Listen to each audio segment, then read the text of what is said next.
রব্বুল আলামিন জানিয়ে দিলেন, হে রাসূল আপনি বলে দিন, কুল ইন্নাল মাউতাল্লাযী তাফিরুনা মিনহু, যেই মৃত্যু থেকে তোমরা পালায়ন পর, যেই মৃত্যু হতে চাও না, যেই মৃত্যুর কয়েক মিনিট সময় পাইলে, কয়েক ঘন্টা সময় পেলেও তুমি সিঙ্গাপুর চলে যাও অথবা আমেরিকায় চলে যাও, মাদ্রাজে চলে যাও তোমার জীবনটাকে বাঁচানোর জন্য, সেই মৃত্যু তোমাকে ধরবেই। ফাইন্নাহু মুলাকিকুম, সেই মৃত্যু তোমার সাথে সাক্ষাৎ করবেই।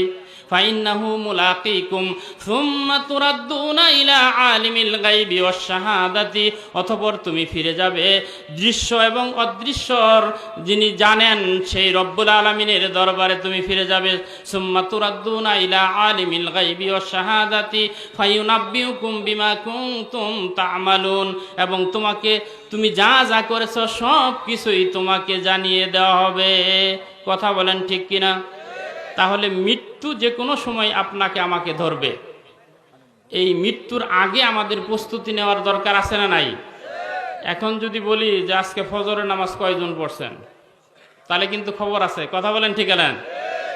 কারণ আমরা কথা শুনতে রাজি, অনেক কোরআনের কথা শুনি, কিন্তু নামাজ ঠিক মতো পড়তে রাজি না। কথা বলেন ঠিক কিনা?